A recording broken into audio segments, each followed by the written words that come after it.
¿Qué tal amigos? ¿Cómo están? Bienvenidos a mi canal de YouTube. En este video quisiera hacer un pequeño aporte a un debate, a una discusión muy interesante en la educación que se ha expresado fuertemente en nuestro país y en otros lados, que es la discusión entre el constructivismo y el conductismo. Dos teorías del aprendizaje, dos grandes corrientes que tienen autores diversos que las defienden, las atacan, ven los aspectos positivos y negativos en una y en otra, y que han producido una gran cantidad de textos caracterizándolos y discutiéndolos, como les decía. En este video entonces no me propongo retomar esa gran masa discursiva que se ha escrito sobre la materia. Sí voy a tomar a una autora que es Delia Lerner y que me va a servir como punto de partida para plantear las ideas que a mí me interesa instalar en este video, ¿no es cierto? Aquí. Tengo entonces en mi pizarrón algunas ideas anotadas que me van a servir como punto de partida para charlar con ustedes. Específicamente me voy a centrar en el capítulo ¿Es posible leer en la escuela?, que aparece en el libro de Delia Lerner, Leer y escribir en la escuela, lo real, lo posible, lo necesario. Está publicado en México por el Fondo de Cultura Económica, en la colección de tapas amarillas, como se le conoce popularmente, en el año 2001. Extraje algunos conceptos de allí, voy a leer desde mis apuntes, desde mis fotocopias, algunas citas llegado el momento, y a partir de ahí voy a plantear las ideas que me interesa instalar. La autora Delia Lerner habla de una desnaturalización en la lectura en su versión escolar. Ve una discrepancia entre la versión social de la lectura, es decir, cómo la lectura circula socialmente, de sus formas, y la versión escolar, es decir, cómo se cristaliza la lectura en la institución escolar. Dice ella que asistimos a una ficción, es decir, la manera en que instalamos la lectura en la escuela sería una ficción para esta autora, y eso está condicionado en gran medida por que siempre instalamos una única interpretación, ¿no es cierto? Es decir, siempre hay una única interpretación del texto literario, por ejemplo, y lo que habría que hacer es reponerla, ¿no es cierto? Siendo que la literatura tiene otras particularidades. Voy a avanzar entonces en función de percibir qué condiciones obstaculizan la formación de lectores según esta autora. Ella dice, queremos formar lectores, entonces tenemos que generar un ambiente propicio para ello. Bueno, primero que nada podemos observar qué es lo que está obstaculizando ello, y es lo que yo puse aquí como en un desagregado de ideas. La actividad de la lectura tiene un único objetivo, que es el de aprender a leer. Solamente instalamos la práctica de la lectura para enseñarles a leer a nuestros alumnos. Entonces ahí hay como un único objetivo que se está siguiendo. Ligado a ello, se enseña una única manera de leer. Es decir, si tenemos ese único objetivo, va a haber ese único modo de leer. Entonces podremos preguntarnos, socialmente los lectores tienen múltiples maneras de leer en función de diversos objetivos. Leen para entretenerse, leen para aprender algo, leen para analizar un determinado fenómeno de la realidad, para investigar, etcétera, etcétera. Entonces hay diversidad de objetivos, y esos objetivos nos van reclamando maneras específicas de actualizar la práctica de la lectura. Bien, esa ficción que mencionábamos antes y esa discrepancia no está teniendo en cuenta esa diversidad de objetivos sociales de la lectura, y no se los está apropiando del todo. Pensemos que esto es lo que está planteando Delia Lerner en el año 2001, ¿no es cierto? Ya vamos a comentar algo respecto de la situación actual.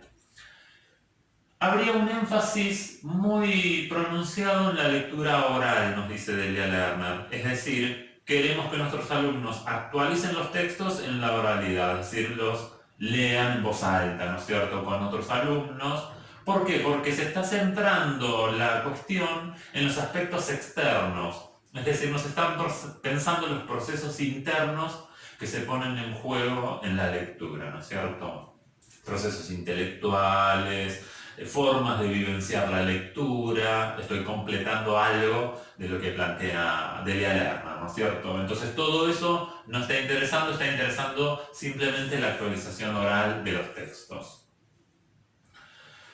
Ciertos textos específicos se trabajan, es decir, a la diversidad textual que circula en nuestra sociedad se la reduce mucho porque trabajamos en función del libro de texto, del manual que nos va pautando, digamos, y nos va acotando la diversidad textual y nos aporta, sigo agregando yo, una estandarización, podríamos decir, en formas de utilizar el lenguaje, géneros, etc. Entonces el libro de texto instala como una lógica más bien monolítica, ¿no?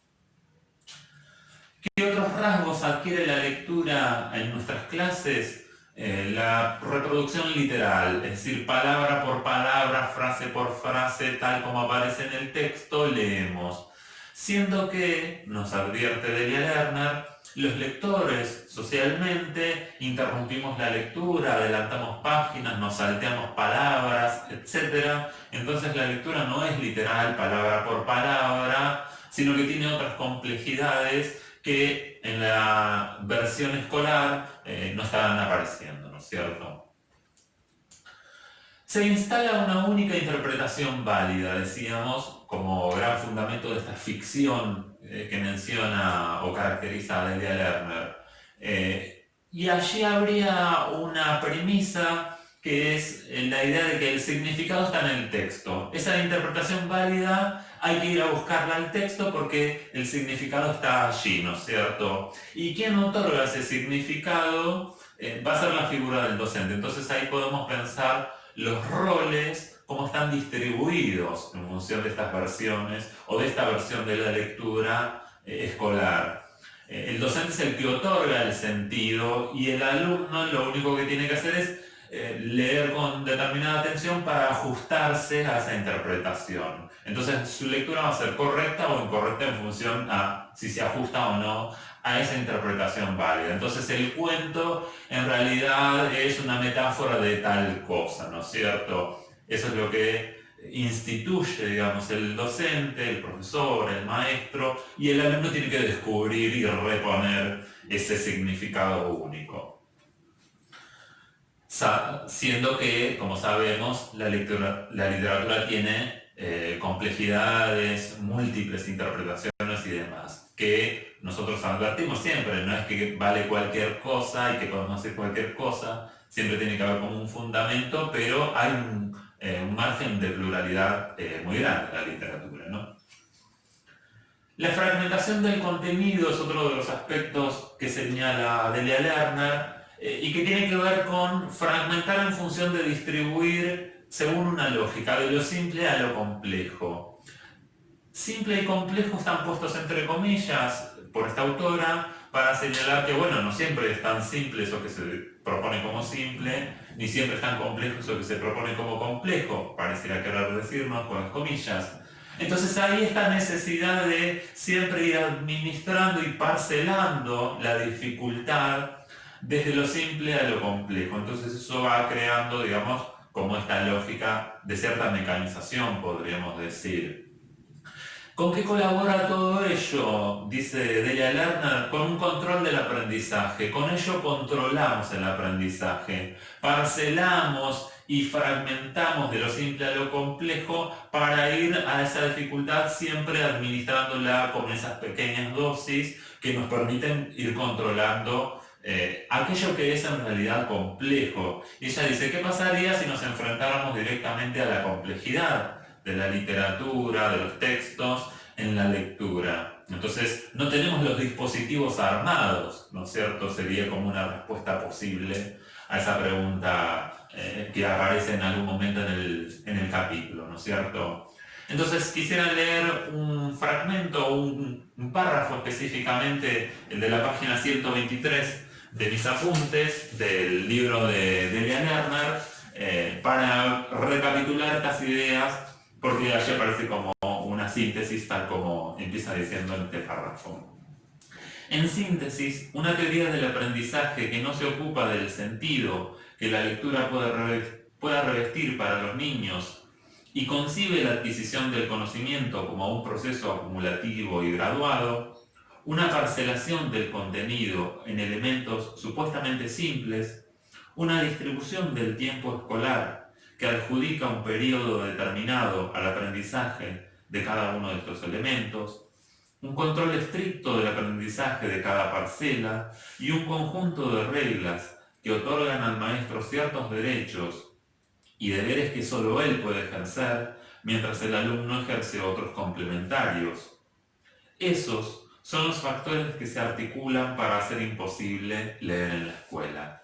Entonces esta autora nos va a decir, a partir de todo este hilado de ideas, que no es posible leer en la escuela, contestando esta primera pregunta, pero va a ser una respuesta parcial. Luego va a decir, sí, es posible leer en la escuela, en la medida en que analiza cómo se puede ir cambiando esa dinámica que antes describía e instalando otra que nos va a permitir hacerle mayor justicia a los textos, a la literatura.